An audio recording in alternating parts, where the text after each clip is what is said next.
dream I know deep up my feelings for you. Olusegun Abasabjo has lambasted President Tinubu. He says that his policies are wrongly implemented.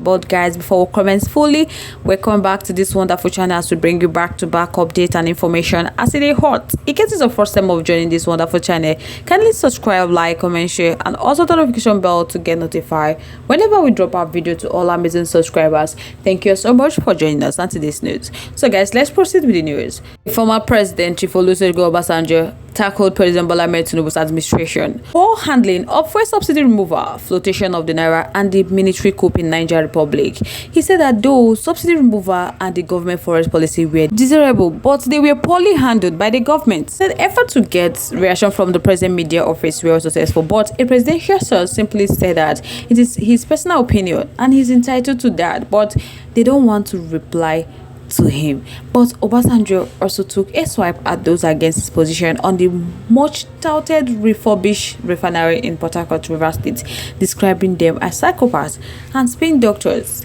He declared that such people fail to remember that the attempt made in 2007 to partly privatize the refineries was made by him.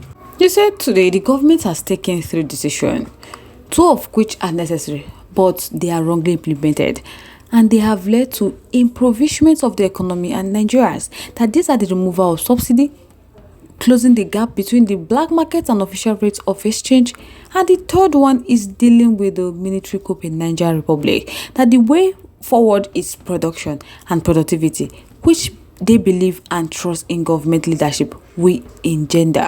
That no shortcut to economic progress, but hard work and sweat. So talking about how the economy doesn't obey order, he said that economy does not obey order, not even military orders, that he know that if they get it right, they will begin to see the light beyond the tunnel in 2 years, that it requires a change of characteristics, attributes, and attitude by the leadership at all levels to gain the confidence and trust of investors who have alternatives. He said if we can see that Total Energy has gone to invest $6 billion in Angola instead of Nigeria. If the truth must be stated, the present administration has not found the right way to handle the economy to engender confidence and trust for investors to start trooping in. Olusegun Obasanjo said that those investors knows Nigerians more than we know them, and now they are laughing at us. They are not taking us seriously. That we have to present ourselves in such a way that they will be taken seriously. If you check, if existing investors are divesting and going out of our country, how do we persuade new investors to rush in? That we can be serious if we choose to be, but we need to change from transactional leadership in government to transformational and genuine servant leadership. That with change by us, that the investors will give us the benefits of doubt and security is taken care of on a sustainable long-term basis, that they will start to test the water. That with the right economic policies, attributes of integrity and honesty of purpose, that all should be well, with all hands on deck, and the government become a catalyst for development, growth, and progress. Concerning the exchange rate, Olusegun Obasanjo said that the answer is consistency and continuity in policies to ensure stability, predictability. He said that is the way. So President Tinubu has to be honest and transparency in government, dealing and contracts, and not lying with deception about this issue. That when the government is seen as pursuing the right policy, the private sector will go for production and productivity. The former president of Nigeria, Olusegun Obasanjo's reaction to the refinery issue is coming 6 months after they claimed that the refinery would begin operation in January. He noted that to get out of the current situation of the country, the government and the governed need to look at the past and the present and ask, how do we get here? He further said that looking at the topic of today's occasion, the question he wants to ask is, how do we navigate our way out of this crisis and pave way the path towards a more secure and prosperous Nigeria? That he believes that the answer to this requires a multiple faceted approach that address the root cause of these challenges. That the central question are, where are we and how did we get to where we are today? First, we must know where we are coming from. That our economy has constantly suffered from poor policies, lack of long-term sustainable policies, discontinuity hawk arrangement and corruption firm on personal greed. Say for instance, the statement and proposed action given 45 years ago to stop fuel scarcity is the same statement and action being touted today. He can recall when he made the statement that the refineries will not work, that the psychopaths and spin doctors of this current administration went out to castigate him as not being a petroleum engineer, and that he did not know what he was talking about, that they forgot that the attempt that he made in 2007 to partly privatize the refinery was made after a thorough study of the situation, but his decision was reversed by his successor, and the $250 million paid was refunded. On the way out, the former president said that the country needed a 25 socio-economic development agenda that would be generally agreed by all political parties and passed into law by the National Assembly, with State Assembly aspect also passed into law by State House of Assembly.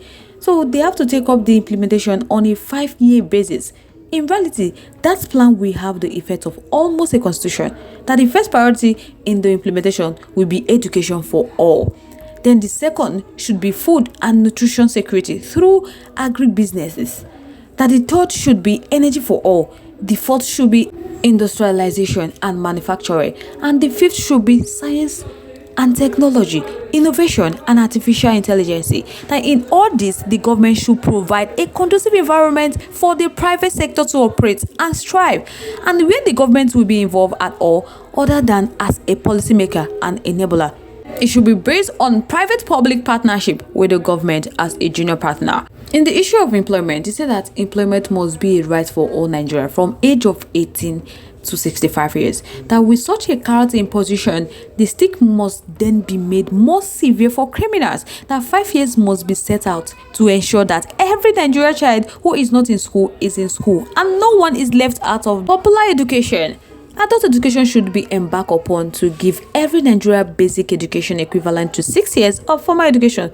So we have to give ourselves 10 years to get rid of illiteracy in Nigeria. That no matter what we do, if we do not find a way of educating, giving skills and empowerment, the over 20 million Nigerian children that are out of school today will end up being drug addicts, Boko Haram bandits, and other social misfits. President Olusegun has said the truth, the whole truth, and nothing but the truth. But my people, so many persons they attack Olusegun that he's the genesis of our problem. That every Nigeria president fixes their side, but for him, no road to his farm in Ota, and he did absolutely nothing in Ota or even Ogun State. So he should not come out and start telling someone else how to run his own government when he didn't do such during his own time. My people, don't be small matter. They ask and question that being get anything against President Tinubu, because when he was the president of Nigeria, that he denied Lagos 8 years allocation fund because he didn't like President Tinubu. Now President Tinubu is the president. Said they're supposed to deny Ogun State allocation fund. Seems Olusegun no agree pay during his own time, so you should leave President Tinubu alone. So guys, I would like to know your thoughts, your contributions, opinions are in the comment section. Once again, thank you all so much for staying to with us. We really do appreciate. On this note, we have come to the end of today's segment. Let's come your way next.